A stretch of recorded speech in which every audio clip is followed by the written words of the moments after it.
What image do you want to create in the minds of your customers? What do you want your customers to think of your brand when they come in contact with it? Welcome to this week's episode of Understanding Branding. This week we are looking at brand positioning. Brand positioning, and then we'll see steps to effective brand positioning. This is Understanding Branding. My name is Ziba.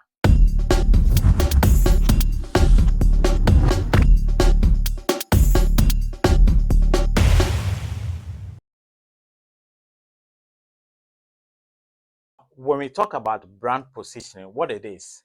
Well, it is a strategic process of defining how a brand is perceived in the minds of customers relative to your competitors. So, how you want customers to see you, or what to come to the mind of the customers when they come in contact with your brand, and that's what the brand positioning is. So, what image do they have in mind when they hear of your brand's name or they come in contact with your brand? So, a process of creating that image or that perception in the minds of your customers in relation to your brand is what we call brand positioning. So now, let's see some effective or steps to effective brand positioning. Steps to effective brand positioning. And the first one is research and analysis. Now, you need to conduct a market research to understand how your customers perceive or the perception of the customers. You also need to understand your competitors' position. And again, you need to also look at the industry trends, and that will help you to position yourself as well. So try and understand your customers. How do they perceive a brand? Now, in the market, there are competitors as well. Try to understand them, try to get to know their position in the market. And then that will help you to readjust or come up with a strategy to be able to overcome them and then also stick more in the minds of the customers. And then look at the industry trend. What is trending in that industry? Make sure you position yourself whereby you'll be visible or you'll be easily perceived by your target audience, and that will help in your branding as well. Now, the next point, communicate consistently. Yes, ensure that all your marketing materials, all your message, and the customer experiences or customer interaction reflect your brand positioning. So the materials that you use, the messages that you send, how you interact with your customers, make sure they reflect your brand positioning, and that will help your brand to grow. When your message is not consistent, when you do not communicate with your customers, how will you get to know them, and how will you get to know what they are thinking about, or how would that help you to know how they perceive your brand? So you need to engage with your customers so as to understand them, to know them more, and that will help you to position yourself in the industry. And then your materials should also reflect your branding positioning.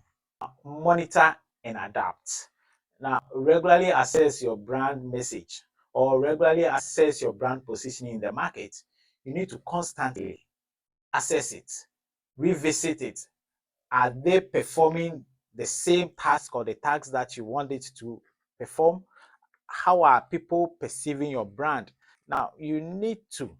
Now, when you realize that it is not gaining the attention or it is not performing its work, what do you need to do? You need to readjust your strategy so as to make sure that it goes with the idea that you want to create in the mind of your customers. So make sure and assess the brand positioning in the market and be willing to adapt the strategy based on the feedback that you get. So from day in, day out, try to make a research and see your brand's positioning in the market. Now, if it is not moving or not performing the task it's intended to do, make sure you readjust your strategy so as to be able to position yourself well. Now, what are the feedbacks that you get when you interact with your customers? Now, put those feedbacks into action, and that will help you to readjust your strategy to be able to position yourself well. So now let's look at some example of brand positioning. right? So let's consider two examples of soft drinks brand, right? So let's say brand A and then brand B. Now, has brand A have positioned itself in the health sector, so health alternative with natural ingredients. So their ingredients are natural. That's what they use for their soft drink. So now their target audience are those who are health conscious. Now they have defined or positioned themselves. So right now they are targeting those who are health conscious. Now brand B uses alternative ingredients. So it could be artificial or natural, but then they are looking at their target audience as someone who wants classy things, right? So clearly they've defined their position. With the brand A, their position are those who are health conscious. But then their brand B, their position is even though they want their health conscious, but comes with classy. So they are clearly positioning themselves. Now that will help them differentiate their brand from each other. So try to position yourself, differentiate yourself from the other, and that will help you get your target audience that you want. Then that will differ you from your competitors.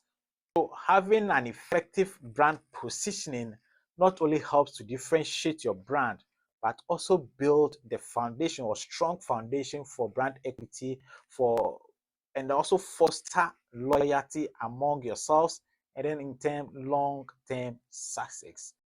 This has been Understanding Branding. My name is Ziba.